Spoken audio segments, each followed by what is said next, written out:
Hey everyone, welcome back to the Wildgame Anglers podcast, where we dive into the stories, skills, and passions that make the outdoor world truly come alive. I'm your host, Henri-Vine, and today I'm thrilled to introduce someone who's an absolute treasure trove of expertise in everything outdoors. He's the creator of the highly engaging YouTube channel DC Outdoors, where he shares incredible videos on hunting, fishing, camping, bushcraft, and so much more. Whether it's reviewing gear, exploring the wilderness, or showing us the ins and outs of ice fishing and grouse hunting, his content is a must watch for any outdoor enthusiast.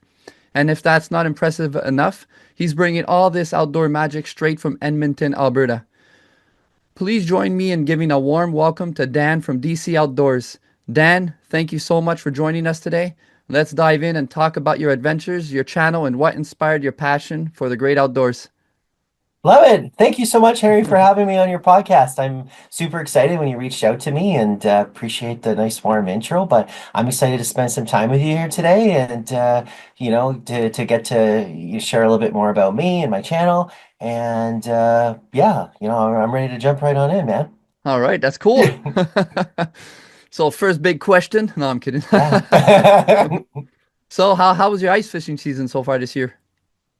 It was good. It was a good season. I don't think I caught quite as many fish that I would have liked to catch, but I feel pretty proud of the time that we, got out on the ice. I started ice fishing, I think, just after New Year, so that's usually when we get going. Okay. And last year, I pretty much fished the same lake every single time I went out, which was okay. I mean, it was a lake I knew and a lake that I had had success in, but Okay. I was disappointed by the end of the season because I didn't get to try anything else out. So I was excited that this past winter or this winter that we're just wrapping up, I got to go out to some different lakes, try some different spots. And so that was pretty fun. We got to play around with some new gear and gadgets. So Yeah. yeah, man, it was a pretty fun ice fishing season. It's not even over yet. I might be able No. to get out once or twice more. No, that's really cool. For me over here, I went out twice so far this year. I really was more tranquil this winter, and both outings weren't a success. One you saw, I filmed it and didn't get anything, and then the second one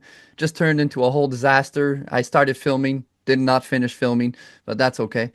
But now the ice is done, so the season ends March 31st. If I want to get out in the next couple of weeks, if the water level goes down, it's going to be open water fishing. Crazy, crazy. Yeah, we got lots of ice left. So around the Edmonton area, our season ends at the end of March, and there's probably like two and a bit feet of ice. I mean, for anybody listening to this right now, though, like obviously, if you're going ice fishing still, like be careful out there. Yeah, Stuff can really, really happen. Bad stuff can happen. yeah. But that being said, we have a lot of ice, and I think it's got some good structure to it still. So I'm hopeful that we get out tomorrow. And then, maybe the last weekend of the month too, if I play my cards right. So hopefully get out once or twice more. It's a short season when you think about it. So I Yeah. like to try to get out like as much as I can. Yeah, and you're really doing good. It looks like you're getting out every weekend, eh? Yeah, I did. I got out the majority of the weekends. I think there was maybe one or two weekends in there that I wasn't able to get out, but for the most part, we were able to get out. And the other nice thing is usually our winters, of course, the weekends that I have off, usually you get dealt a few real bad weather weekends, and I Okay. felt like for the most part, I don't know if we got the bad weather, Monday to Friday kind of thing, but Yeah, for the yeah. most part, I was able to get out quite a lot of weekends, which Oh, was that's really good. That's nice. good. Yeah. Before starting off the podcast, I wanted to tell you I already went to Edson near Edmonton. Oh, I oh, stayed that's there a few awesome. days when I did a road trip back in 2011, and I Uh-huh. spent 2 weeks out in Western Canada. I went all the way up to Kamloops. Actually, I took the plane to Vancouver, then I took a little plane to Kamloops, BC, and then from Yeah. there I would take the Greyhound bus, and I Nice. traveled across the Rockies through Jasper, went all the way to Edson. And talking about Edson, why I'm thinking about it is because I went fishing, and I don't remember, is it called the Edson River? Oh man, I don't think it would be called the No. Edson River. I There don't was a think river there. so. The water was so clear, Yeah, really yeah. cold because I think it's water coming from the mountains. The water was so clear and there was northern pike and I'm talking about like 24 inch, 26-inch there, but they were fat and chubby. And I wasn't using my fishing gear. I was using someone else's and like I was fishing from shore and I was just reeling in these nice northern pike, but I would see them come, Nice. swimming there and Isn't that some? yeah, like it's a river. If you haven't fished it, I know it's not too far from Edmonton. I highly consider it.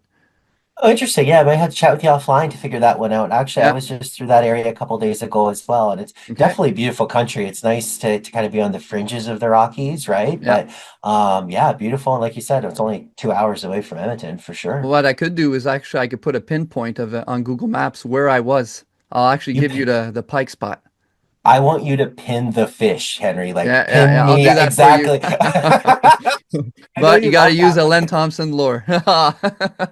I know you love it when guys ask you, "Hey, Henry, what were you using to fish? Where were you? Yeah, What was the yeah, bait? yeah, What was it? What was it?" yeah, Yeah, it's the best. yeah. Why don't you just catch him and throw him right in The, my net for me, right? there we Yeah. go. Love it. So I wanted to know, like, what sparked your interest in the outdoors? Was it a family tradition or something that you discovered on your own? Yeah, no, I grew up, in a family that was pretty outdoors oriented. So, we fished and we ice fished and camped a lot. And, I remember even from a young age going along hunting with dad.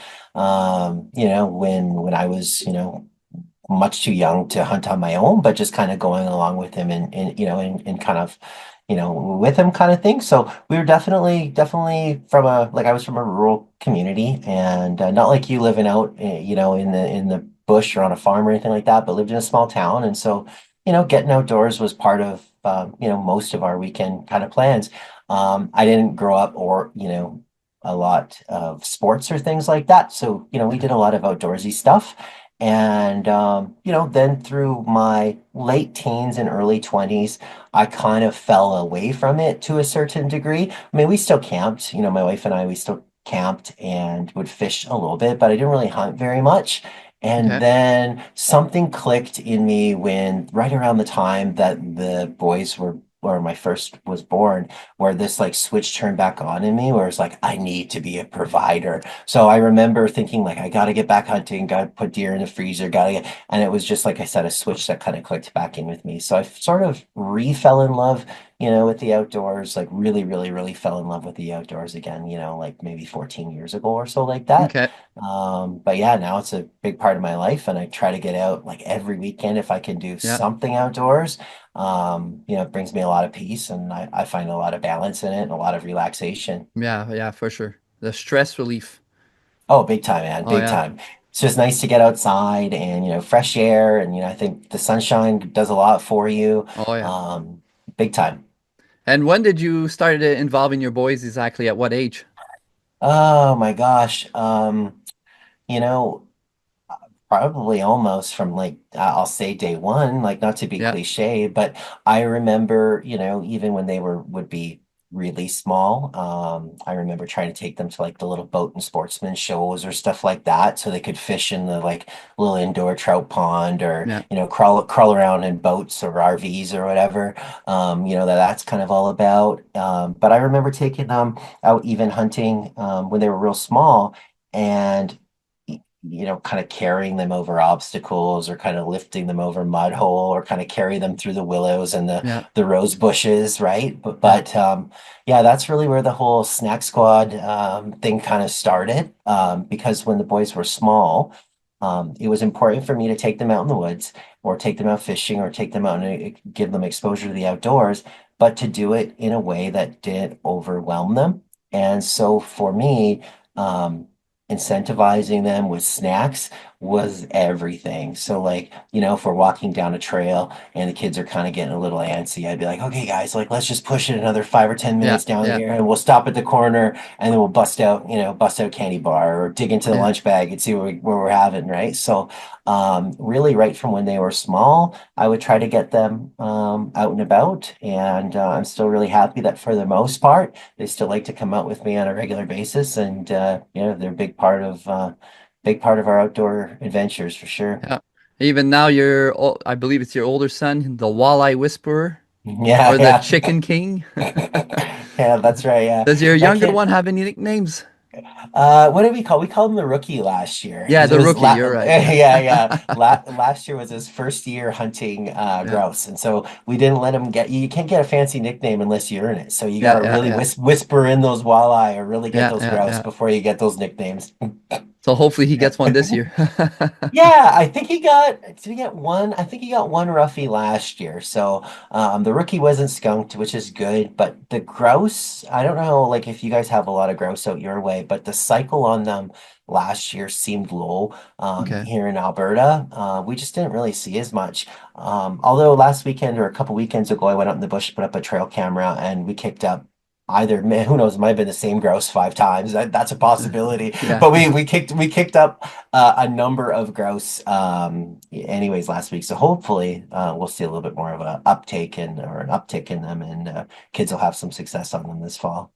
Yeah, that would be cool. You know, Yeah. over all these years, I haven't, and I went small game hunting a lot, and I never got a Hmm. grouse yet in my life.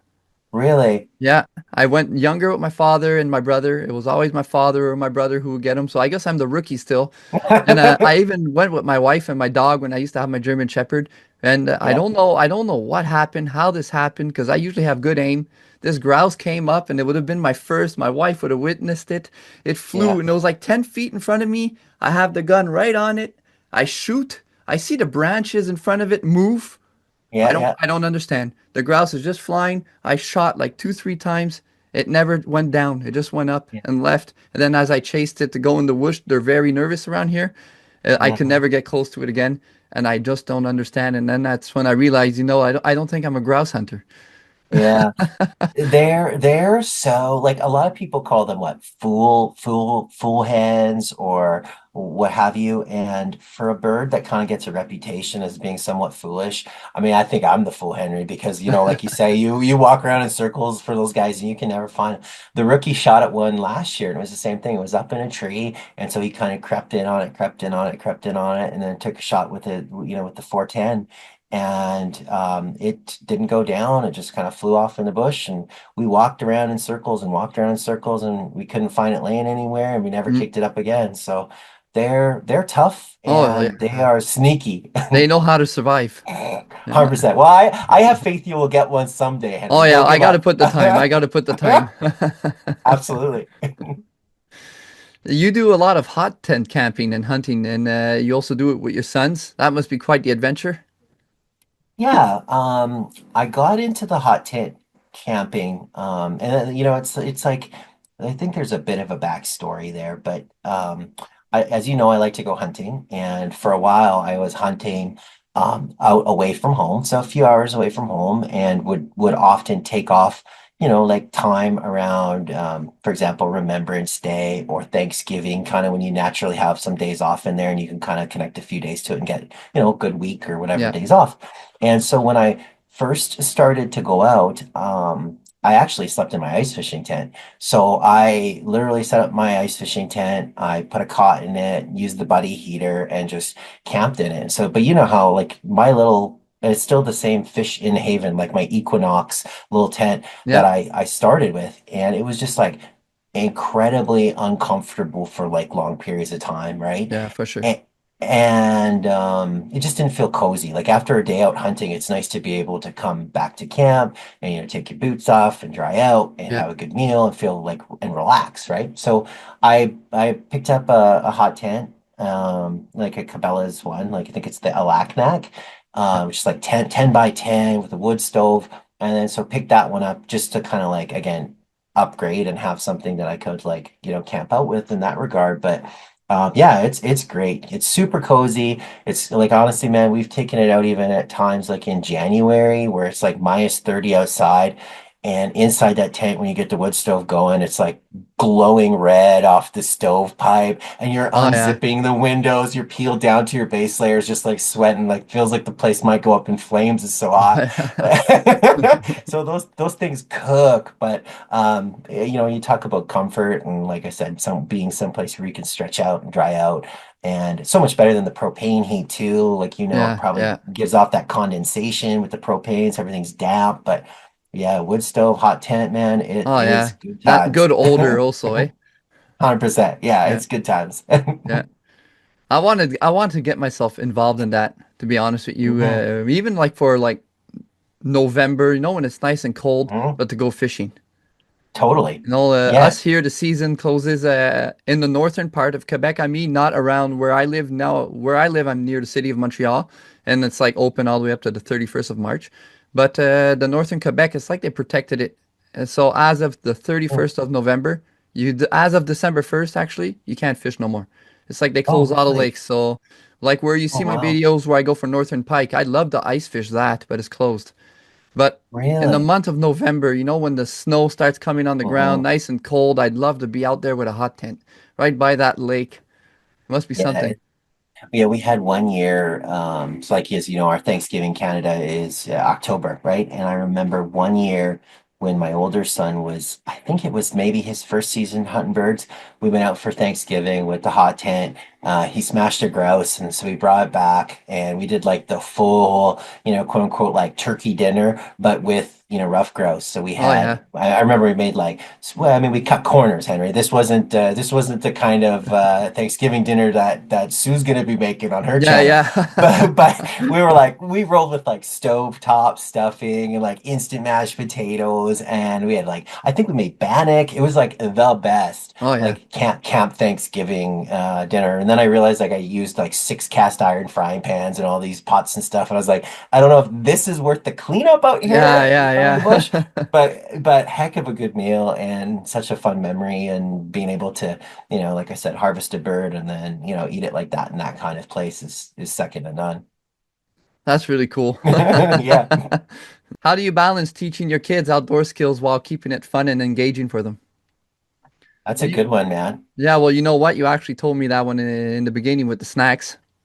You know what? The snacks is a large part of it, but I think the number one thing there that's the hardest to do sometimes, man, is you have to set your own agenda aside, Yeah, right? And so what I mean by that is there's a reason why I call my oldest the walleye whisperer because he's got his line in the water the entire time that I'm on the lake.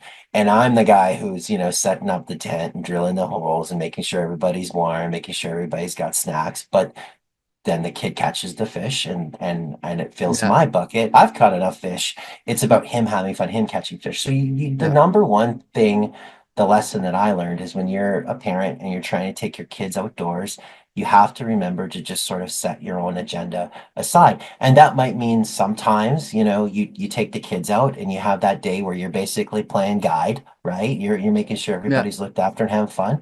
And then there's also sometimes where maybe you just go by your own self, right? So you can kind of like catch some fish if that's what you want to do. But for me, I kind of am in more of a phase where I find more enjoyment just out of the kids having fun. yeah, So that's, I think, the number one learning that I found. The snacks are, like I said, a heck of a good incentive and finding ways to, when they start to get bored, like being able to be like, okay, cool, pull out those chips, or hey, okay, now they're a little bit bored. Let's heat up that sandwich, or yeah, let's do something. Let's make a fire, make some popcorn, or whatever that looks like. So finding ways to just like re-spark their interest when it starts to wane is important. yeah. And the other thing that I found it really challenging is with their age differences, right? So my boys are a few years apart in age. The little guy is 10 and the older guy's going to be 14 this fall, Okay, right? so 4 years. Yeah, So yeah, so the things that you have to also remember is you want to challenge the kids out there, but you don't want to challenge them to the point that they're like hating it. And then what hmm, do? Then they like hate spending time with you or they hate that activity that I love so much. yeah, So the other complicated thing is like challenging them to the point where it's hard but not impossible, but then also realizing the things that are hard for one kid could be like totally impossible for the little guy, right? yeah, So that makes it even throws another wrench in it. So when they were little, the nice thing for me is I got to spend more time out in the bush by doing this. But what I would do is I'd take one out on Saturday and then maybe take one out on Sunday. And then that way I could kind of cater, the experience to the older one day. I kind of look at it, Henry, as just like if you're on a guided trip. I've only been on one single guided fishing trip in my whole life, but I know what guides want to do is they want to cater that trip to you so you have fun. And part of that is so that way you catch fish Yeah, or get on an animal, but it's also to make sure your belly's full and you're having a good time and create memories. So I just yeah, look at it, man, as I'm guiding and these two little humans are my most important clients. yeah, And you do just have to set your own, like I said, set your own agenda aside. And sometimes she can get pretty frustrating. I'll tell you that. And there were totally those moments of it. But I think the biggest thing I learned is when I just let go and, made it about them, then I wasn't getting frustrated anymore. So yeah. that was the biggest thing I learned. Well, that's great advice, and Yeah. advice that I have to use also. Mhm. My kids are 2.5 years apart. My son, he just Yep. turned two in March, but Yep. he's too young, I find right now to tag him along. He's still at the age where he's gonna whine and cry often. So Hmm. that's why I said I brought my daughter ice fishing with just my wife, with just my wife and my daughter. And after 5 minutes, it was hard for me to adapt to the fact, like, okay, I'm trying to bring you here to catch fish, but Yeah. after 5 minutes, no fish bit, and it was already like, I'm fed up. I want to go home. Then she was like, sad. Okay, I don't want to fish anymore. It's cold. So, okay, well, I'll bring you in the tent. And I put on the propane heater. She's in the tent, and then there's like a bit of wind. So you hear the tent flapping in the wind. She's crying. She's scared. She wants Uh, out of the tent. And I'm just trying to gauge all this. But at the same time, I really wanted to do a family memory video, just a video of my wife mhm. and my daughter together. And so. I'm like, okay, I can't film this, like at one point I wasn't even fishing anymore. I was just trying to concentrate on her. I told my wife fish, so I pierced my wife a hole, just Yeah. concentrate, and it Yeah. nothing was working anymore. I think we lasted like 2.5 hours, and I said, Yeah. I just looked at my wife. I said, okay, I'm exhausted. Do we just go home?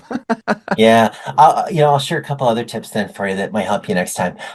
Find places that are close to home as possible. Like Yeah. that's a good tip because the further you're out away, like when you wake them out of bed in the morning and you get their boots on, you drag them to the car, all of those minutes from the time that they would, spend kind of bored in the car to the time that they're waiting for you to drill the hole or get your tent set up, you're losing steam from Oh that yeah. time that you set up the house. So I'd say that the closest you can be, like find those places around the house that you can sneak out to and maybe get it out to in half an hour, like an hour, like close radius. Yep. The other thing too that I recommend, if you can get away with it, like I don't know if you're a two vehicle household or if that's an ability, but Yep. even if you went out, set up the tent, set up the hole, sent out the propane, and then your wife rolls in with your kid and everything is set, just like the guide. Yeah. The guy, Yeah. Yeah. the guy, you don't roll into camp at a guide and he makes you go split the firewood and set up the cots and everything like that. You go Yeah. in and everything's set up. So Yeah. if you can make something like that work, I think that might help you too, because then Yeah. they're not getting burnt out, you know, waiting for you to set everything up, Yeah. which Everything is honestly, set up. Yeah. yeah, that might be something for you to try. Those little couple things, Yeah, right? that's it. But Because that's what happened. We got there, but it was a 2.5 hour drive. So it was a mhm, long drive in the mountains. She was yeah, getting nauseous. I don't think she liked mhm, going up those hills. And yeah, that's it. Then we arrived. The time that we have the walk there with the sled. mhm. I pierced a hole for her. Then I had to set up the tent, pierce, shovel the snow because there was a snowstorm the night before. Man, it was this. So Yeah, I understand why she was already discouraged and wanted to go totally. home.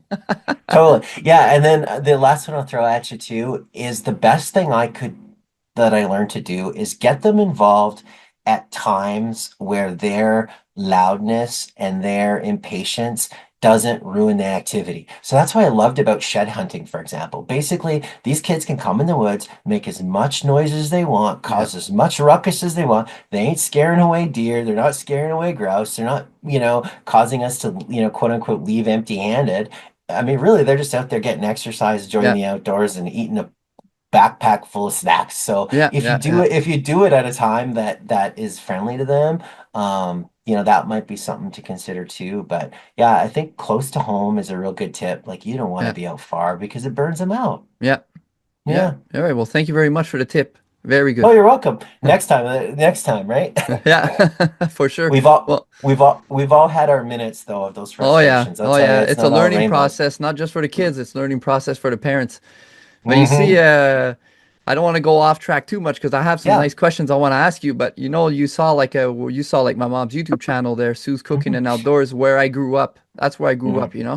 And now where I live like near the city of Montreal. I have only like 5,000 square feet. I can't raise my kids, I'm actually nervous that I can't raise my kids how I've been raised. You know, I would love to teach them like go outside. My father bought me an ATV. I was 8 years old, a little Yamaha 200cc. You know, I can't do that for my kids here. You know, I kind of want to find something where I could bring them to teach them my passion.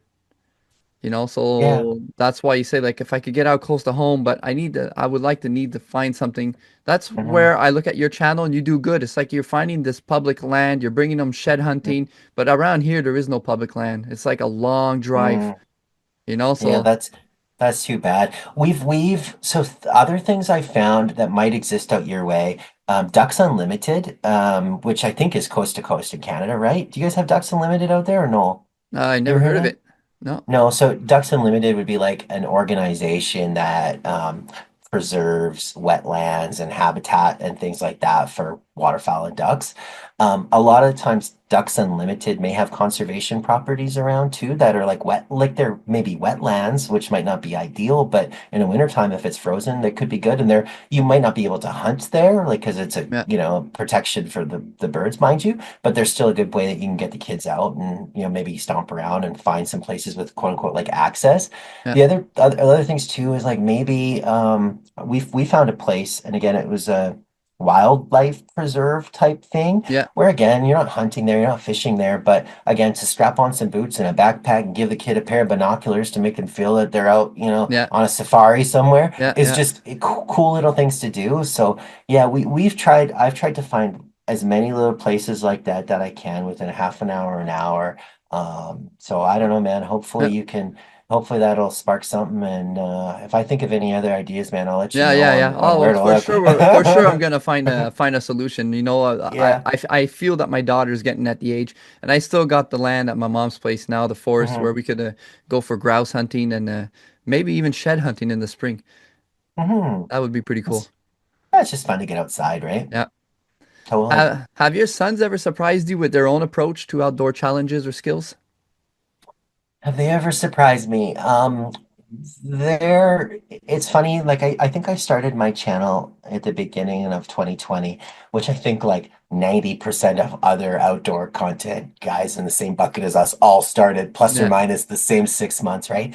But the cool thing about my channel, and we might get to this a little bit later, but for me, yeah, I like that, we have videos that we made together, back in 2020, now it's 2025, and I can just see how they've grown, right? yeah, And sometimes as a parent, you kind of forget those moments of them where they were in that moment of time. And it was funny too, Henry, because I remember when the kids were little, um, I would be maybe wishing for what was in the future. Like I would be saying, "Oh, I wish you were a little older and you could go out there and maybe not cry when you get those willows in your face when we're going through the yeah, bush. Or wish you could be a little bit more, have a little bit more stick with itness out in the bush. But now they're to a different point in their growth where sometimes they don't even want to come out with me anymore because they got their other things going on. And yeah, now I also find myself looking back and say, "Oh my God, I wish that they were there with me." I'm kind of blabbering in a circle, but the thing that I think is one of the things that surprises me is being able to look at these growth moments. Like when my older son harvested his first year, yeah, was a complete moment. And now I swear to God, man, this kid could literally bench press more than I can. So last fall he was dragging his own deer out of the woods, and he didn't really even want or need my help. So being able to look at them and see that the mentorship and the sort of skills that you provided is turning into something that they can begin to do for themselves is just like I said, it's the coolest. Like when yeah, you kind of hit that curve, and it's like the trainings, the teachings, the practice is really starting to resonate yeah, is awesome. So that to me is probably the coolest thing that they are starting to do. Yeah. Beyond that, they have creative little outdoors minds. So like last year we rented like a seasonal campground, right, where we have our trailer and yeah, then we can kind of come and go to it as much as we want to. And so like last year the boys built a little lean-to like behind the trailer, like 15 feet away from the trailer kind of thing. But yeah, it's cool to sort of see their little problem solving and their kind of like the skills that they kind of learn and being able to Yeah. flex them to a certain degree, which is pretty neat. Well, that was why one of my questions is what do you hope your boys will take away from these experiences as they grow older? Yeah, what I look at it is this is like I don't I was going to say I don't really care if they stick with it, but I think that that's true. I really don't care if they stick with camping and they stick with hunting and they stick with fishing. That's not why I'm doing this. I'm doing this so that way they can have an appreciation for with what the outdoors is. Yeah. I do that so that way, they understand and have, a bit of an intimate relationship with knowing where food comes from. Mm, And I like that they understand that concept of from field to plate or from farm to table or from lake to frying pan. yeah. I think it's important for that. So, I just hope that my boys get an appreciation and understanding for this. The selfish person in me or the kind of guy who thinks about legacy hopes that, they continue to do that in their adulthood and maybe share those same sorts of traditions with their own kids. But Yeah. for me, simply put, it's just time in the field, it's memories being made, and it's Yeah. getting them an appreciation for the It, outdoors, right? and it's really great memories. It's for sure they're going to remember that later on, all what you're doing, because I remember the times I had with my father, and that's probably Mhm. why I'm addicted to it today is because my father was a nature man, hunting, Mhm. fishing. He wanted to live off the land, cut his own Yeah, wood. I love it. That's how I was brought up. And you see, I'm addicted to it today. Even my brother now, he has his cottage, and every weekend he's at his cottage. His girlfriend is with him. He took on more of the hunting aspect. He's not really into fishing, but he's a nature guy. I'm a nature guy, and that's why I said maybe my kids won't appreciate it as much as I did, but I need to teach them that. I need them to know what that wildlife is. I want them to go hot tent camping with me. They need to learn that, and I really want them to remember those memories with me later on in life. 100%. And the amount of like not academic skills you get, but kind of like problem solving, Henry. Think about Yep, every time you're outdoors, like the problem solving you have, whether it's how yep, you're gonna pack your stuff up or how you're gonna, figure out to like for me, it's like, okay, I shot this deer, now I gotta try to get yeah. back to the truck, right? These are all like, they put you to the test. They Obstacles test and your ingenuity challenges. Yep, and persistence and stick yep, with itness and diligence. I think it's taught me, I mean, geez, how many hours? I've seen your videos, Henry. I know you spent many an hour in your watch and in your yeah, blind waiting for a deer to come out. yeah, So think about the patience that you learn from being in the outdoors, especially nowadays where our kids. Like my boys could literally tell us, "Hey man, can I get this from Amazon?" We click it and it shows up on the deck, yeah, tomorrow morning, right? So to yeah, learn patience uh, and effort. Oh my God, these are such huge skills that we're teaching our kids. yep. How did the DC Outdoors come to be, and what inspired you to start sharing your adventures and expertise on YouTube? I think at the time that I started the channel, I was watching a lot of YouTube and I was watching probably like a lot of like the bushcraft and camping stuff. And I'm not going to name drop any of these guys. You probably can read between the lines. These guys don't need me to name drop No, them. yeah, Uh, but I recall watching a lot of them and, spending time out in the woods and stuff. My wife was actually one who encouraged me. She said, "I think you could do this. I mean, these guys do that, and you have as much of an engaging personality, as yeah, as they do." And so I think she was one who kind of like called it out as something that I could do. And then from there, it just took off. The timing was right.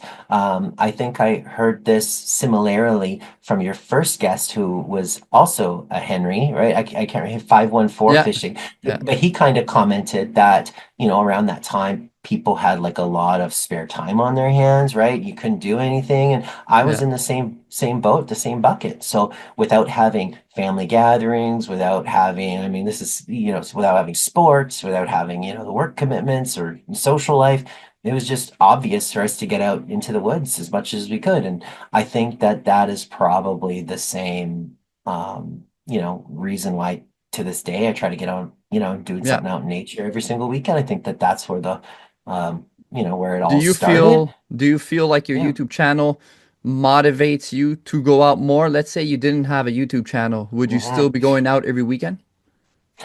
Oh yeah, it totally motivates me. You might know for a while there, I had a hot streak where I put out one new video every single Thursday, which I Yeah. think, Yeah. it's a lot, especially when most of the videos involve me like going fishing or going Yeah. camping or going hunting, right? Yeah. So there's a lot of a commitment to go and do this. So yeah, the persistent human being in me who likes streaks and Yeah. likes, the self-challenge, totally. It really motivates me. And if I'm up against a grind of not being able to I'll say meet my own commitment because it really is, it's my own commitment. It frustrates me. It's like, oh man, like I feel like I let my own self down, probably more than the viewers, Yeah. But yeah, the having a channel definitely motivates me to I get lift my outside. hat off to you. Your streak is amazing. Every Thursday, you're popping a video, and I noticed, like, let's say maybe you didn't get out, or maybe you didn't get a video. Well, you're going to be tasting an MRE. You know what I mean? 100%. Yeah, that's usually crunch time where I'm like, okay, I gotta get a video ready for Thursday. It's like Tuesday night, I got nothing in a bucket. It's like we're Yeah. gonna go eat an MRE or There something. we Like we go. gotta get something. But yeah, I was on a hot streak. I think I went for like 2 years of not missing a video. And then I did end the streak and I felt a little bit deflated when the I streak didn't finally came realize to an when end. did it end? Uh-huh. Oh man, last fall or something like Oh, that. yeah. But it went a long time where I was Well, putting out now I videos. believe you're on the streak again. Oh yeah, we're Oh, streaking again. yeah. I'm not counting days yet and weeks yet, but we'll get there back and we'll beat the first run. I know it. Well, your hard work is paying off, man. Your YouTube channel, we see the passion put into it, and Oh, it's thank you. growing, and I'm really happy for you. Seriously, keep up the good work. Oh, thanks, man. I appreciate it. Yeah, it's for me, and maybe I don't know if I'm jumping the gun on anything, but for me, the YouTube channel is important for a few things. Like you kind of talked about what prompted you to have a channel. Well, there's kind of like three pillars or three things for me that's important with the channel.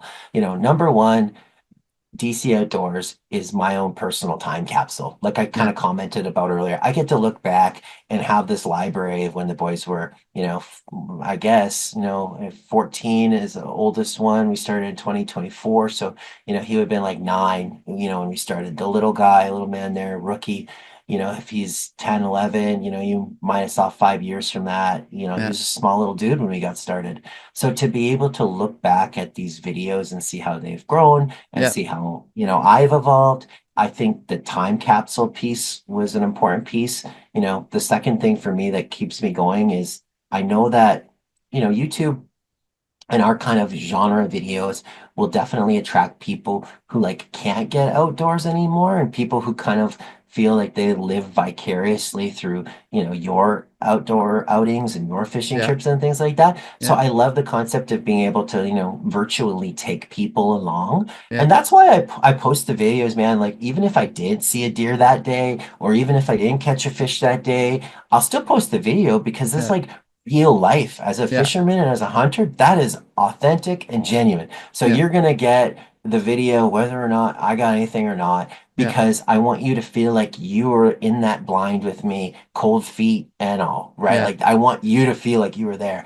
And then the third thing for me was just to inspire people to get outdoors. Like, I think that there is another bucket of outdoor content creators who are so extreme in the way that they portray the outdoors that makes it feel like it's inaccessible for new people getting started. And a lot of the times, like you and I were lucky that we kind of grew up in households that, fostered a love and appreciation of nature. yeah, But a lot of people don't have that. So if only thing that they're seeing is these guys slam down big giant deer every time they go, like they're yeah, not even seeing the reality of it. So the other thing is I like to just inspire people to get outdoors. Like I said, even if it means going for a walk at a nature preserve or, yeah, put the tent up in your backyard and have your kids sleep out in a backyard with you or, go out to the stocked rainbow trout pond somewhere just to have some fun that's close yeah, to home. I'm a believer in those kinds of things because that's how you start to, build up your own like skills and that's kind of how you build up your own passion is by starting somewhere. So I hope that those pillars are still something that I'm hitting on, most weeks with the viewers that watch. And I appreciate the viewers we get. I mean, we're really lucky that, we have so many awesome people that spend time with us week in, week out Yeah. to watch our videos and to comment, to support, or, buy our merch like you're wearing that nice t-shirt Yeah. there Yeah. that you Yeah. got. Yeah, like it's so nice that people, support us to that degree. And I think genuinely they do it because they like us and what we do. So Yeah. also, kudos to you, Henry. Like, what you're doing in your community and what you're doing through this format on the podcast to bring together, other creators and other folks. I think it's awesome. And I'm really excited for the journey that, the fork in the road that you're on right now with your journey. I think it's Thank you. it's working out well. Yeah. Hmm. I don't know, like the podcast, I tend to do a few more episodes before ending season one, probably when the turkey hunting, end of April, turkey hunting opens up, and then all the fishing species start opening up. So the podcast, I'm probably going to take a break, and then I'm going to go Nice. back to normal videos. But the podcast is really also to fill the blanks in my winter, because as you see, I don't post much in winter. I'm not the Mm-hmm. biggest fan of ice fishing. I'll be honest with you. Mm-hmm. I like it, but I don't feel the urge to go. I'm really more of a open water fishing guy. Yeah, yeah, yeah. Deer hunting, all that stuff. I don't know why. Even when I was younger, ice fishing wasn't my biggest attraction. Maybe the kids, when they grow up, they're gonna motivate me Yeah. to go. But right now, it's like the weekend. It's cold, minus 20, Mm-hmm. minus 30. Oh, you know what? I don't want to go. No, no, I get you. I get you. I think that with ice fishing too, those cameras make such a fun difference too, because a lot of times you're just sitting there and you're kind of just like Yeah, hoping that something comes by and bites, right? yeah, And there's more activity with open water fishing, be it like if you're walking along the banks of a river or yeah, if you're yeah, cruising around with the boat, but it can be pretty boring, I think, sometimes, right? yeah. Yeah. But yeah, so the podcast is also I want to challenge myself. Because Mm, even on my YouTube videos, I don't talk enough like you do. Well, you know what you do. You talk to the public. You know what I mean?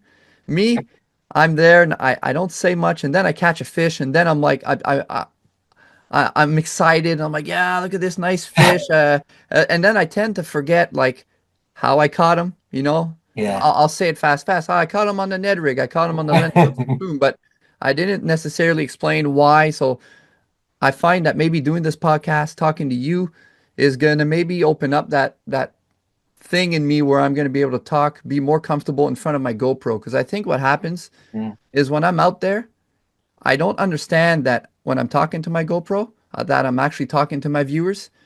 I have trouble mm, talking. It's like I'm talking to myself, and I don't feel comfortable inside. So I'm there walking with my GoPro, and then it's like I don't know what to say. It's like I go memory yeah, blank.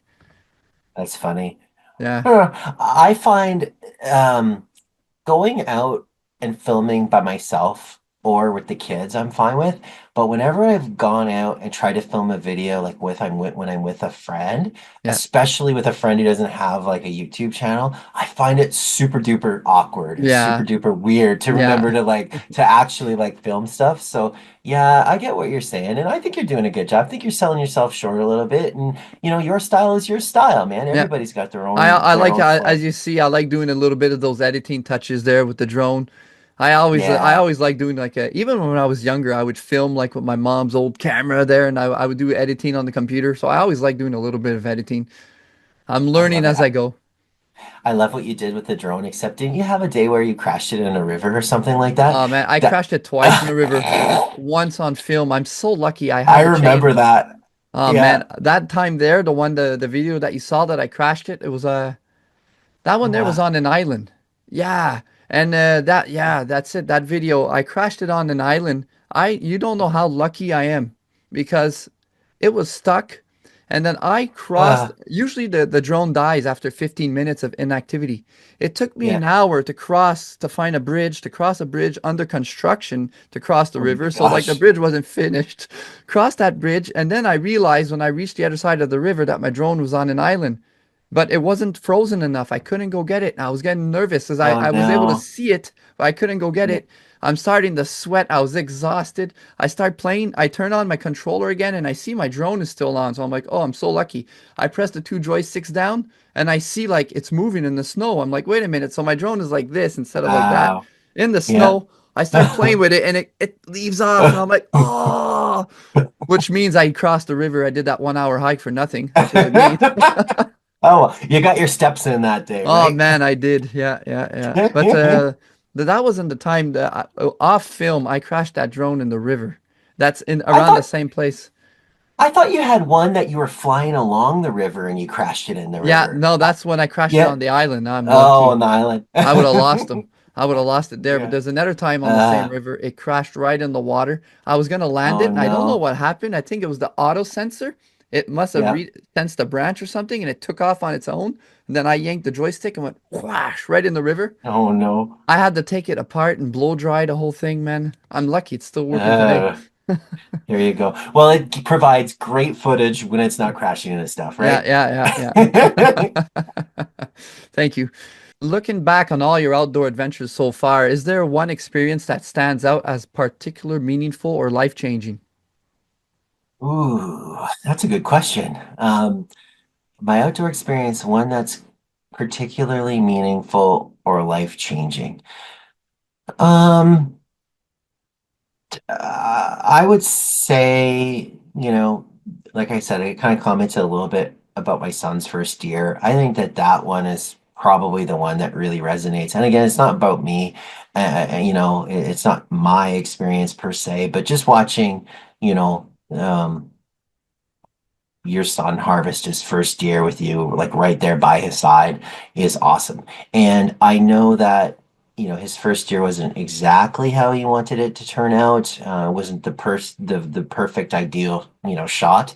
But that one was really memorable. But then Yeah, also then the last fall for him to make an absolutely perfect shot, have the deer, basically go like 50 yards and fall off into the trees and easy recover, painless as you're going to get, um, was amazing. So yeah, I think that that one was probably my most memorable. Because every single meal, that's the cool thing about, putting deer in the freezer is every single meal you're remembering, yeah, that experience and what it meant to you. So it's one that, will last a while, I think, and until the little man, to my younger guy, goes and gets his first deer. yeah, yeah. Hmm. That's another thing. What's good is that no matter the size of the deer, you appreciate the Hmm. animal, and then, like you said, you're gonna appreciate them all winter whenever Hmm. you eat the venison. As you see, me, I don't know because my father didn't bring us up like that. Him, it was like you see a deer, if it's a spike, you take it. He had Hmm. that mentality where he wanted meat in the freezer. Me, I took a long break from hunting. I only got my first deer in 2009. So Hmm. I was maybe like 23 years old, something like that. It must have, or maybe 21 years old. I kind of like I have trouble taking the life of an animal, to be honest with you. Hmm. I appreciate the animal that I got, but I don't really feel like I want to pull the trigger once I have them in my crosshairs. And the first deer I got was a 4 point. I was really happy. And then after that, I took a long break. So from 2009, I didn't go back hunting until 2021 for deer. I Hmm. took a long break. And the reason why I went back to hunting was because my mom said she was putting the land for sale. And I don't want to go into too much of a sentimental story, but my father passed away when I was 12 years old. And his ashes, we spread them in that forest. It was his paradise, it was his forest. And like you, that watch with that, I don't know if it's still standing with the winter we just had, but we spread his ashes there. And he built that watch, and the other watches that he built fell down during the time. So that's the last one. And I told my mom, well, I'm going deer hunting this year. I gotta go get a deer in souvenir of my dad. So I said that deer there is going to be in souvenir for my father.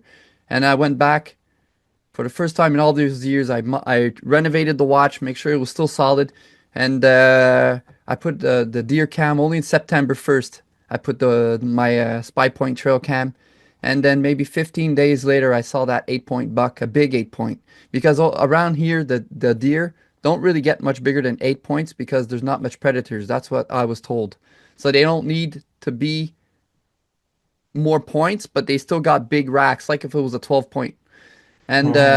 I saw that big buck appear on the camera, and I'm like, wow, I never saw a deer that big in our forest in my entire Hmm. life. So I told my mom, I said, that's the deer I want. I'm gonna wait for him. He was only coming out at night, and I talked to a few hunting experts around, showed them the picture. I said it's a sentimental value. I need that deer. And then there was smaller deer coming out, and I was passing up on him. I'm like, nope, he's not the one I want. He's not the one I want. My mom was like, no, you gotta take him. It doesn't mean that you're gonna, it doesn't mean he's gonna come out. And I'm like, no, I'm waiting, I'm waiting. And then I did that buck rub that you see me do. I do a buck rub, I do a Hmm. mock scrape. I do both of those, and I was freshening it up every day. And then he came out, and I wasn't filming GoPro for YouTube that year, so it's all memory. It's all in my mind. But we see him come out on my. I got the picture of my trail cam though when he came out, and then like a minute Yeah. after I shot him. But when he came out, that sun was glowing. It was almost like a movie scene. It was glowing right on him, and I froze. The females took off. He was just alone there. He was double the size of the females. He was 205 Wow. pounds eviscerated. He was Wow. huge. I just saw him there and I'm like, oh my God. And I had my gun on him and I almost didn't take the shot. And then Mm. I realized I'm like, no, look, I came all this way for him. And I took the shot and he fell down 400 feet later, further. Yeah. And when I got him, it was crazy. And I mounted him on the wall in my house. What a And wild story. yeah, and that's to my father. He's dedicated to my father. And then you see, Oh. I didn't get another deer since. Ever since I started YouTube, I went back 2022, 2023, 2024, and now I'm deerless, you You know? know what? It's hard though. You like one, I mean, I know that you and I have had a lot of conversations just through what have you, through like Instagram Messenger or whatever throughout the hunting season, just to kind of help keep each other, motivated to stick with it because like those long hours spent out there, Yeah. it's a real grind. But I think it sounds like you have a lot of neighboring pressure too from some of Oh those other man. property owners Yeah. around you, which is painful because I you could see it in your eyes and hear it in your voice like every time you hear gunshot you're like okay well that goes the There's one deer that down. I'm Yeah. yeah right so that's just like so disappointing but it's also really hard to film a hunt right Yeah. it's even hard to film fishing to be honest with you Yeah. like you get a fish on it's like man do I prioritize trying to turn the camera on and Yeah. or do I prioritize trying to fight this fish in right so it's Yeah. I yeah, lost it's some tough fish gig. because of turning on a GoPro. I lost some fish, and Hmm. then like my GoPro 7 back in the day, even with my turkey hunting, it would not turn on sometimes. So it's on my hat, Yeah. and I don't know if I Yeah. press record and nothing filmed. I'm like, oh, Uh-huh. it's hard. It's Yeah. hard. It And is. It's disappointing. talking about the neighbor, the hunting pressure, each year it's getting worse. And Mm. last year, man, even on the last weekend, on the last day of hunt, I went even though I was hopeless. Actually, no, I remember I quit 2 days early. That was because the hunter trespassed on our land with his dog. I think he was small game hunting. And the reason why I knew is because he was whistling and calling his dog, but it was from my right. But that's all our land on the right. There's no way I could hear that neighbor because he's way too far. And I'm like, oh, he's too close. He's on my right. He's on our land with his dog. I'm like, oh, for crying out loud. Instead of getting mad about it and going to confront him, I just got out of the watch and off GoPro. I'll say it now, but I said a bad word to the guy, but I didn't see him. I knew he was there. I said a bad word. And I said, the bush is yours, man. Just keep it. And then that's when I left. I went home, and then you saw my outro. Said, guys, I'm done. I quit. But there's a lot of Mhm. backstory. Like you saw the scene where they were doing so much noise. And when I put my hunting tent in the field, that Mhm. I put that there in the afternoon. I believe it was the Sunday. But I knew I was going to hunt in the watch that night because that evening because the deer would notice the dramatic Mhm. tent right there in the middle of a field. So I said in the Yeah. evening I'm going to go in my watch. Well, the hunters they thought I was in my tent that evening, and this too I didn't put it on my YouTube video, but they were screaming and yelling. They were right on the ditch line. My mom was looking with the binoculars, saw the vehicle because they were threatened by the fact that I approached their line, but I was still a good 400 or 500 feet away from their line. And then they put a tent. I never filmed it because I want my video to be for professional. I don't want to look like a complainer. But they put their tent right on the line. So from my tent, I saw his tent. They put another tent, so they had two hunters in the field. And then I know where their hunting watch was. And now, when hunting season was done, they're building a hunting watch right beside my stand, my watch that you said that I'm doing my videos in. Oh, The guy is right beside. So the ditch line is maybe like 300 feet. He's building one yeah. right now. I know he's not watching this, so I'm not worried to tell you about it. But I mean, like, I don't even know if I'm gonna go deer hunting on the land in the fall because the deer, where the forest ends and it turns to field, is from our land. As you can see, when I'm turkey hunting, it's field after that for kilometers until it's another forest. I'm on the last edge. So the deer have to cross through everybody to make it to my land. And they're putting watches or stands, blinds, they're putting them everywhere. The deer don't have a chance. Mhm.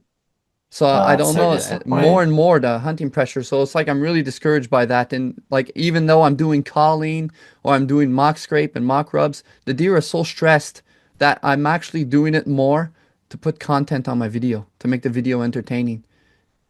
Because I, So, sorry? yes, I was just going to ask you. So, do you have an earlier bow season? Could you Yeah, try to, maybe you could look at, like, again, I know you like hunting with the rifle and stuff like that, but yeah, wonder if you were to get in there earlier with the bow, so maybe you get a deer down yeah. before these guys are all going hog wild, shooting everything on you. Yeah, well, that's what I thought because all the big bucks are still there during bow season because you saw Right. like it was actually my mom's trail cam, but you saw those big bucks. There was a nice 8 point buck, and I told my wife, I'm like, oh, if I get him, he's going on the wall. But Mm, I never saw him once during hunting season, so but he was the one I was after. But they were there the week before, so mm, most likely if I go during bow season, and during bow season we're allowed crossbow, so I'll probably go with crossbow. mm. It might be the strategy, and then like But now again, there's you're no more kind of rut. giving yourself. There's no more Yeah, rut, so but but the patterns are more food oriented. So if you can try to track down, where the does are still feeding and where the bucks are feeding, you might get a chance at one yeah, before, like I said before, the rat hunt is fun. So like don't yeah, get me wrong, Henry, like nothing yeah, is yeah, better yeah, than yeah, hunting rat. It's crazy. yeah, yeah, yeah, But that being said, if you want to also fold a tag and get some deer in the freezer, you might have to like it's like almost like you are playing a chess match, not only against the deer, but yeah, against those other hunters too, yeah, right? yeah. Yeah. Well, that's it. Ugh. The land is about where my mom's land is about 100, an hour and a half away from the city of Montreal, approximately. And that neighbor's land they sold. I don't know who they are, but they sold to. I heard the rumor from other people in the village that it's four people from the city of Montreal that bought that piece of land. So no one from the village knows them. They just come in I during see. hunting season and they're four, but the woods isn't that big, you know what I mean? Like us on our piece of land, maximum two hunters. I'm alone and I'm happy to have that area alone, but if my brother says, "Hey, I want to come," I'm never going to refuse my brother. Yeah, so we would be able to split one in the field, one in the bush. But they're four and their land is maybe a little bit bigger than mine and now with another watch beside me, they might be five. I mean, like come on, man, give the deer a chance. Well, it's also borderline unsafe being out Yeah. there too and having bullets whizzing around, right? Yeah, that's it. So Mm. I'll see. And you see, I'm even thinking now turkey hunting. What are they going to do? Are they going to be there? I put my tent close to their line. As you can see, if you watch my last year's turkey hunting video, the turkey is on their land before, but they're not there during turkey season. So I'm lucky. Mm. I hope it works out for you. That's Yeah. it's frustrating, man. Like you said, it's one thing to deal with the changing deer or the changing turkey and that kind of changing dynamics, but competing against other hunters is a game in and of itself. I Yeah. mean, I used to hunt a lot of big public land. Like we're lucky in Alberta. There's a lot of crown land Yeah. within an hour and a half or 2 hours, north of Edmonton, which is good that there's a lot of land, but then there's also a lot of hunting pressure too. And I like again, I'm not a guy with a four-wheeler or a quad, right? So I'm out there Yeah. on my feet, which kind of keeps me a certain distance away from roads and stuff. And it's so frustrating when you get out there, you set up your little hunting blind out Yeah. in the bush somewhere, and then, quarter after an hour after sun goes up, you hear put put put put put, and some quad Ah. puts by. You're just like, it's the Yeah. same kind of feeling of just like takes the wind right out of you. But But I yeah, was hunting told pressure's a around here struggle. that the deer are actually used to hearing the ATV sound, so it's not that bad. Once they leave, usually the deer they come Mm, back out. yeah. But still, when you're in your blind, that's the last thing you want to see. Oh, so frustrating. And last year you had another hunter around you. who actually made you leave your tent. Did I last year? Yeah, I a cougar. try. Oh yeah, I did have a Yeah. cougar. Yeah, and you know what, man? Man. I have been a little bit cautious of that place ever since. So I have a video somewhere on the channel where I did a bushcraft overnighter and slept out there in a tarp. Yeah, okay. So I'll say that. 2, 3 years later, I pump up a trail camera and I got a few pictures of cougars, two of them that were moving around, not last winter, but the winter before last. And I didn't think much of it, but I usually pull my cameras out of the bush around November, December, because I don't like leaving them in a bush when it's -30. I Yeah, just find that that cold temperature just kills the lifespan of the camera. So I usually pull them out. So I pull them out, I put them back in the bush maybe around this time, and I started to get a few more pictures of those cats that spring. I wasn't really too nervous about them even then, and I probably should have been. But yeah, then last fall, I pull out in the blind, and I have a I use my sled that I use for pulling around the ice fishing tent. So I'll throw my pop-up blind on it. I'll throw my lawn chair on it. I'll throw my bow in it, and yeah, then I just drag it out and set it up where I go. So I set this thing up, and I'm looking across the field, and I look and I see a cat going across the thing and get the camera up on it, and I'm just thinking there saying, okay, what's my move? yeah. Is my move to yell at it? Is my move to just wait till it goes away and get out of here? Is my move just to hunt? And then I'm like, I really don't want to be out here at dusk Mm-hmm. or dark with a headlamp on my head and a bow and pulling a sled behind me. So I just remember after the cat went off into the side, I took all my stuff, threw it the most haphazardly as I could back into and I've never ran so fast pulling along my sled back to the truck. We never seen it again after that. I'm just trying to think if I got it even on camera. I don't recall for sure if I got it on camera after. Well, Probably.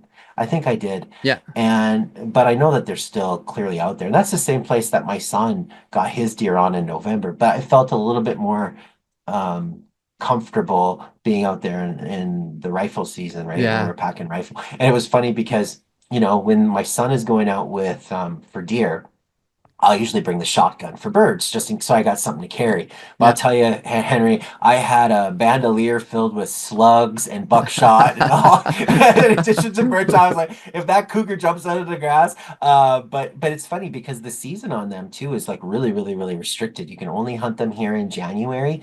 Okay. It's super duper restricted, so there's not really like a whole lot you can do about them. But again, that place is like maybe about an hour and a bit outside of Edmonton. So it's really not too far Yeah, away from home. So I mean, it opens your eyes up to, you know, yeah. what's cruising around, right? There's not, I have never seen a cougar around here. The people say there's no cougars in Quebec. They're Hmm. actually like if you look on the government website or whatever, they're like there's no cougars in Quebec, but we're starting to see videos of people saying they saw cougars, but it's almost like the Sasquatch videos where like they're almost blurry. Sure. Yeah. So there's myths that there's cougars in Quebec. I know there's lynxes. I saw Canadian Yeah. lynx when I was Hmm. hunting turkey a few years ago, and there's a lot of Hmm. bobcats. Hmm. I see them and they do this little like little roar in the woods there, but they're small. Yeah. They're not that Yeah. scary. But a lynx, I don't think they'd ever attack a human. But they Uh-huh. came when I was young. There was no wild turkey. They Hmm. came down from Ontario, I believe, Hmm. and ever since turkey, now we got the bobcats and Hmm. the lynx. And I know cougars. There's been sightings, real official sightings in Ontario. So if they're in Ontario, they're probably going to come down our way eventually, also. So that's going to be something to look out for whenever I'm going to do my camping out in the bush. Because right now we got wolves and black bears. The Yeah. question I wanted to Yeah. ask you is there any grizzly bears where you're at? I would say no, until I see one on a camera or it crosses my path. So like around, mostly where I tend to hunt and, camp and stuff is probably within like about an hour, couple hour radius of Edmonton, right? Yeah. I wouldn't really say that there's grizzly in that source circle, but 2 hours out, like, kind of in Edson, like you Well, mentioned, okay, I oh, for got something sure. to tell you after. Yeah. Well, Yeah, yeah. okay, not that I want you to get hurt or anything, but I wasn't sure, but I'm 90% sure there was grizzly tracks on that sandy beach of the Hmm. river. I'm pretty sure. And I had bear spray on me because someone told me bring bear Yeah, spray, but I wasn't sure if he was talking for black bears.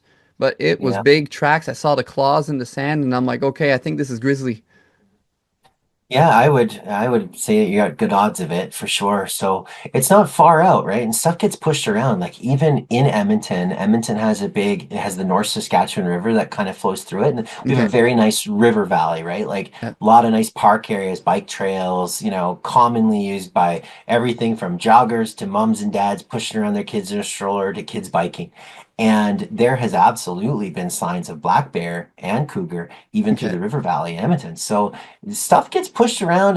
The more people build houses and Yeah. subdivisions and move around and stuff, the more you stir up all the critters, right? Yeah. But yeah, I don't know. It definitely gives you an appreciation for just being a little bit more careful Yeah. when you're aware of stuff like that. And almost everybody I spoke to, like with regards to the cougar, they said, you know what, you probably don't have I think they might have said you don't have anything to worry about, but I'm going to Yeah. say they should have probably said you probably don't have anything to worry about, and that's probably the truth. But you sure can't help but have your mind going kind of crazy places, right? Especially, like I said, I do take the kids out there, and I have taken out the kids there when they were plenty much smaller, right? So you Yeah. think about a cougar could be what 150 pounds, 200 pounds, And like you won't see him. You won't know he's there. right? He'll see your Yeah, kids, but you won't see him. So he I don't like one it. just ventures off, and you got to keep an eye on him all the time. Yeah, I don't Yeah. like it. I think I might try to get some cameras back up in there just to see with what's going on, but it's too bad because it is one of my favorite places to hunt, but I imagine the cougars are probably in there because there's game in there, right? So these Yeah. things are connected. Yeah. Yeah. Do you have any moose or elk, caribou? Uh Moose, absolutely. So all through, pretty much the north two-thirds of Alberta, moose for sure. Elk, it's funny. Jeff from Dorward Outdoor Adventures, Yeah. he's a pretty big elk hunter. So like, maybe about an hour and a half north of Edmonton, there's for sure elk up in that area. Okay. Caribou, I don't really know about. I think that there might be some scattered, Yeah. her Or herds or they might things that be come across higher up farms. in Northwest Territories or Yukon or Yeah, and I don't feel like the numbers are, as robust, but like a lot of the farmland between the big thick bush of the north and kind of like the central bits of farmland is for sure elk will hammer that. yeah. So yeah, I haven't hunted elk before. Would definitely be something I would love to Yeah. do. Oh, I had Yeah, here in Alberta, you have to put in for moose draw. So you okay. basically like build up priority points. So you put in, you put in, you put in. And I think in most areas, it's like probably like 5 or 6 years of putting in, you'll get drawn. A lot of guys, though, you can just buy over-the-counter archery tags for moose. So that's Okay. one of the things that I think that Jeff does is he just goes buys over-the-counter moose tag. But I think I'll be due for getting my rifle draw for moose either this year or next year. Like I should have built up enough priorities. So Oh man, that yeah. would be amazing to watch. Yeah, it would be fun. I did have a draw the first or second year when I was doing the YouTube channel, and I saw one bull when I had my bow, so I went out after it in the early season. But those moose, Henry, for something as big as a moose, they can literally just like vanish in the Oh yeah. trees. And It's soundless. crazy. Soundless. Yeah. And I think it's because they literally like walk over everything. Like they're Yeah. not even scratching the underbrush. But it's Yeah. yeah, I had one nice bowl that I went in on, and like I said, by the time I started to make my move in there, I couldn't find him. He just disappeared like a ghost. Oh yeah. That's just how they roll. Yeah. Yeah. What's next for DC Outdoors? Is there any upcoming adventures, project, or goals that you're excited about? Um, well, the fun thing is, I guess I kind of look at my channel as a bit cyclical in nature, just like the seasons, right? So the Yeah. reality of it is if you've been following me for a while, you probably know with what to expect. But I look at that as a good thing. I mean, everybody knows an AC/DC song by the first two chords of it, so I kind Yeah. of like Yeah. think like that's an endearing trait, an endearing quality. So for us, um, you know. we'll still ice fish a couple more times here, and then in between when when the lakes are still frozen over, probably start to do some camping. I'll get more trail cameras in the bush.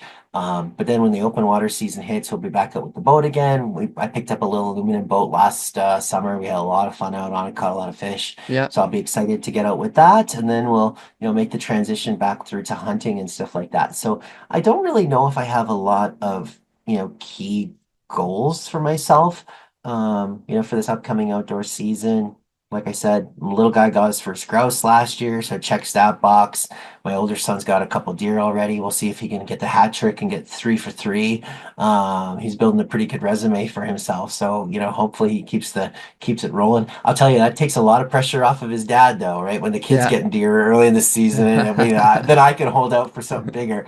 Um, but yeah, other than that, and then we're just gonna keep hammering away at growing the channel. I think I'm like at about like 2,400 and something, or almost 2,500 Yeah. subscribers, which is crazy. So we've Yeah. been really, really working to try to grow our channel. So I'm really quite proud of that. So yeah, I think just besides, getting out, camping, doing some fishing again, and having a whole lot of fun, making some memories along the way, that's what we're up to.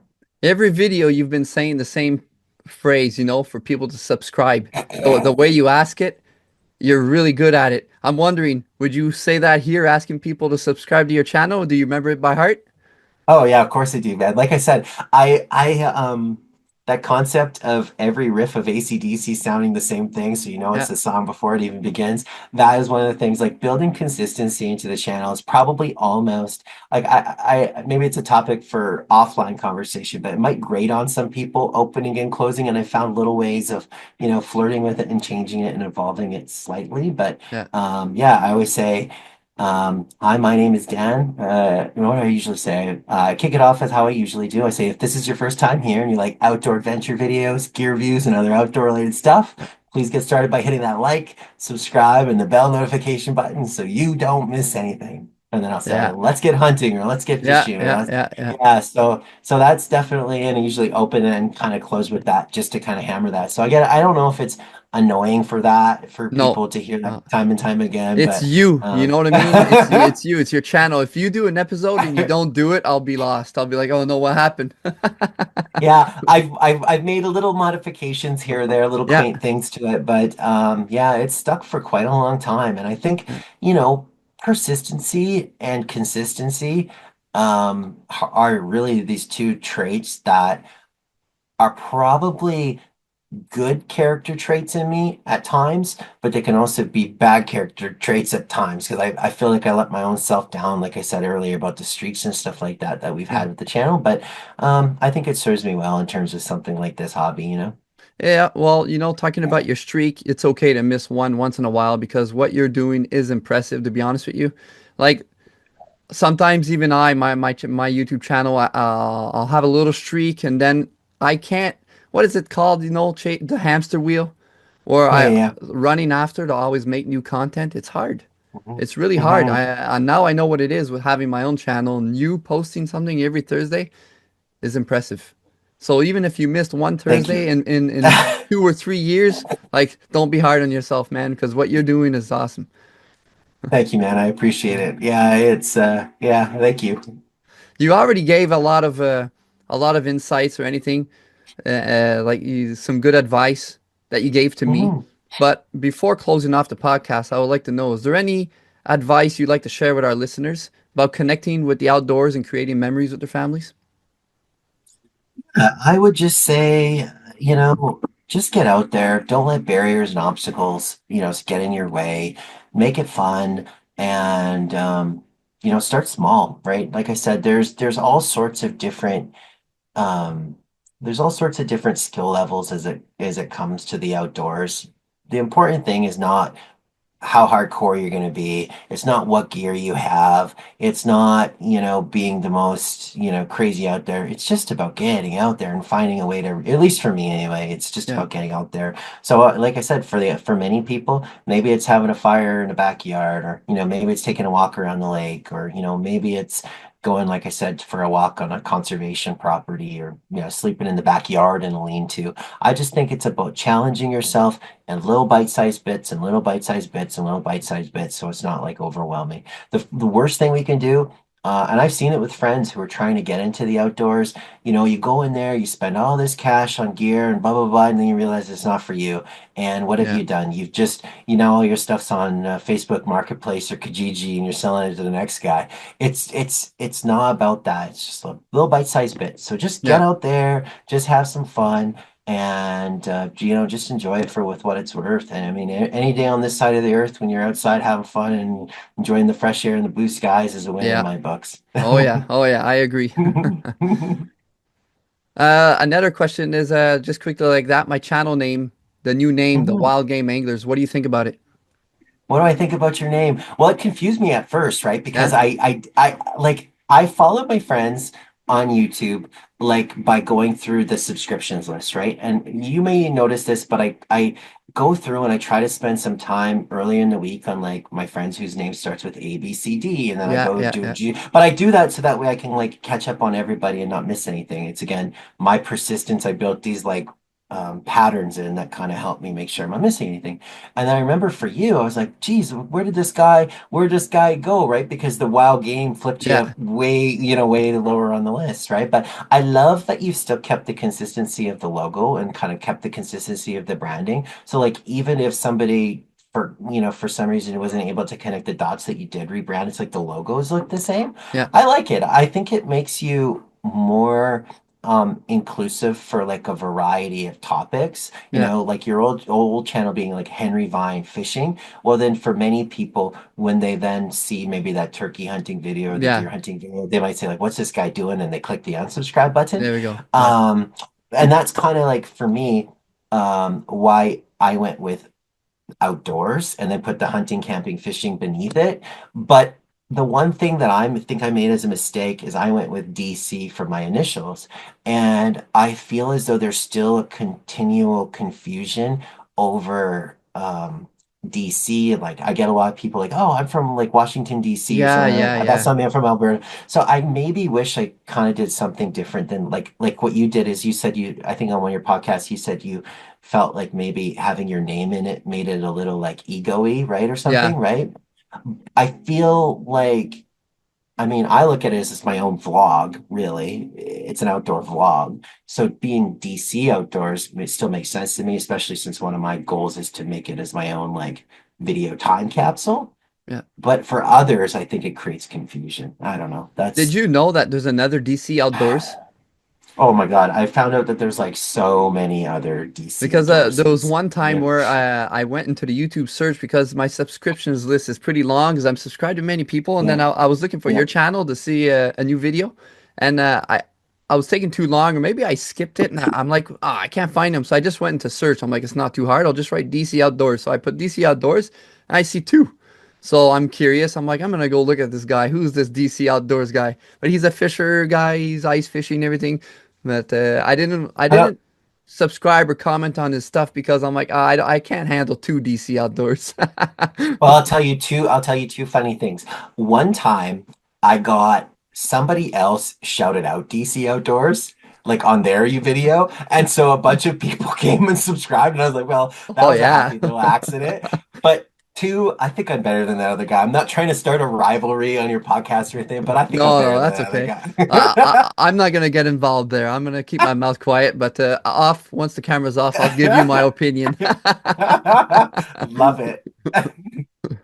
Dan, it's been an absolute pleasure having you on the show today. Thank you for sharing your incredible experiences, the lessons you've learned, and giving us a peek into the adventures you have with your boys. Your passion for the outdoors is truly inspiring, and I'm sure our listeners have taken away plenty of valuable insights, whether it's about hunting, fishing, camping, or just spending meaningful time with loved ones in nature. Love it.